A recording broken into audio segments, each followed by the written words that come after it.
Weak men with power create hard times for us all. Where weak men sit idly by and watch, this makes those in power stronger and more fearless. When nobody stands up, nobody asks questions, it makes them feel unstoppable. It doesn't matter how blatantly they commit crimes, cover up waste or fraud, in a matter of days it's forgotten. Our health ministers are overweight and taking cocktails of prescriptions. Our defence ministers are more focused on defending the borders of other countries than our own. Politicians are sold to us as superstars, but instead they launch meme coins and allow for the already wealthy to rug pull hard-earned money from admittedly stupid gamblers. Maybe if people weren't lied to for their entire lives about how privileged or underprivileged they are, then they could respect and understand that while there is no free lunch, you can earn a modest living in a number of ways. Critical thinking is an extremely important skill to learn, whether it's 20,000 years ago trying to figure out how to avoid becoming the lunch of a tiger, or if it's today navigating the lies and propaganda that surrounds you in everything you do. But schools today teach conformity. Asking questions is a great sin, and you must show you're working. You must use the same methods you were shown, and you must come to the same conclusion as your teacher. Getting into fights will have you punished severely, irrelevant to whether you're the bully or bullied. There is no place for heroes, and you will be punished for your excellence as well as for refusing to conform. Universities and colleges continue to become more expensive every year while offering you less for your money and continuing racist affirmative action standards. You may have heard the quote before that a society that separates its scholars from its fighters will have its thinking done by cowards and its fighting done by fools. This seemingly becomes more important every day. Talking heads make decisions which impact you directly and substantially while they dine on cheese and wine using money they stole from you. You pay tax for seemingly everything you do, but road tax doesn't fix the roads, council tax doesn't keep your neighbourhood safe, and sugar tax doesn't stop obesity. I'm not a revolutionary or an anarchist. I don't belong to any party, I just subscribe to an idea that people should have freedom. You might say that makes me a libertarian, and I tend to agree. But most libertarians are also LARPers.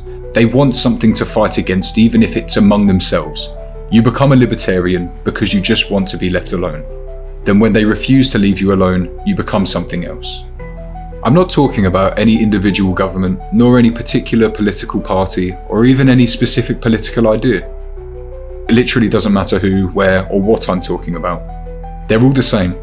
There is a popular saying, absolute power corrupts absolutely. And for most, that is the end. But it is also paired with a question. Does power corrupt people, or do people corrupt power? And I prefer the latter. Power can't corrupt any more than a tree or a rock can. Power is inanimate, and not some kind of mind control. But that does mean that anyone in positions of power should be restricted and monitored by the people under them. Secrecy in government is a plague, a magician's trick to hide the blatant corruption of those who worm their way into leadership roles. You should have distrust in government, irrelevant of the leaders or members. People should not be afraid of their governments. Governments should be afraid of their people. I'm not delusional enough to believe that it's possible to have a civilized society without government, although I certainly wish it was possible. Thomas Paine once said, "Government, even in its best state, is but a necessary evil. In its worst state, an intolerable one." People of Quahog, I have something to say. Now that we've freed ourselves from the terrible shackles of government, it's time to replace it with something better. The first thing we need is a system of rules that everyone must live by. And since we can't spend all our time making rules, I think that we should elect some people to represent us, and they should make rules and choices on our behalf. If it is something we cannot be without and is something we must always distrust, then it needs to be established with extreme caution. I'm not an American, but I do firmly believe that the Founding Fathers have had the best attempt at this today. The Constitution cemented every God-given right that any man, woman or child would ever need to be protected from both their neighbour and arguably more importantly from their government. The split of executive, judicial and legislative deliberately makes it slow and difficult to change the law. This makes any tyranny more difficult and allows time for it to be weeded out. The job of a government is simple: to protect its people from both internal and external threats. Anything beyond those two very simple jobs is an overreach. It really doesn't matter if you like Trump or think he's evil. Both parties are moving further away from the independent America dreamed up in 1776. Which party is closer is up to you. But both parties are cultish and arrogant, with too many skeletons in the closet to begin to count. If our own government was responsible for the deaths of almost 100,000 people, would you really want to know? It's more comfortable and easier to forget the wrongs of your own team and to blame the other side. It is their fault and they are indeed evil that need to be stopped. Covering your eyes and pretending not to see only makes you complicit. When the war in Ukraine first started, it was the mission of just about the entire world to bring it to a swift and peaceful end. Or at least that's what you were told by the media. Hundreds of billions of dollars in so-called aid has been donated, all while politicians bought up war stocks ahead of public announcements and got paid by kickbacks in more ways than you could even imagine. The level of fraud and negligence is staggering, but not surprising. Politicians are criminals that want to bleed you dry while they enrich themselves. There are essentially 0 cases in which this isn't true. When Trump took office and turned off the money taps for Ukraine, you saw in real time the warmongers. In 2016, people were scared that he would start World War III, and now they're scared that he won't allow for World War III to begin. Not to worry.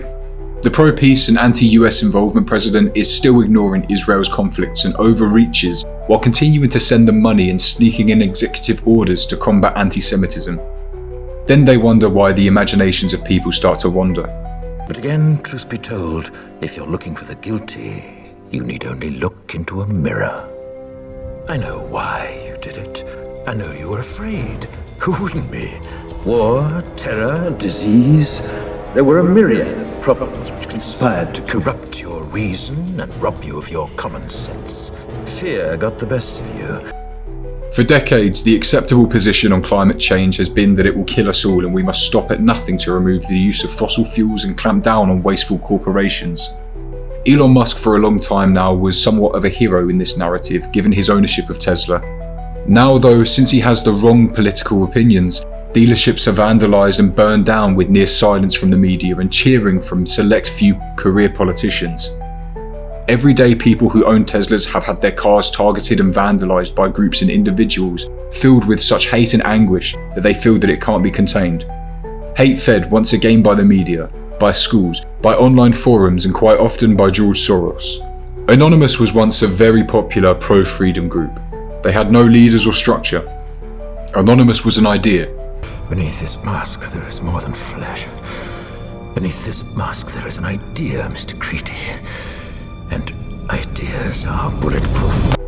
Ideas are much more difficult to target than people, particularly individuals. This group's infamy was largely based on a much smaller group of hackers and their willingness and ability to infiltrate and attack organizations and companies well known for bad faith, but untouched by the law. Most notably, the Church of Scientology, ISIS, and the US federal government. There was a wave of high-profile arrests all across the globe, and with no data leaks or potential to shut down dangerous online activity, the idea of Anonymous kind of fizzled out. The last remnants of Anonymous are YouTube and Twitter accounts that make many brave threats, but rarely follow through, likely because they lack the capability. Many have also pointed out the irony that at least one Twitter account linked to the group is marked ID verified. It seems the ad revenue was more important than the anonymity.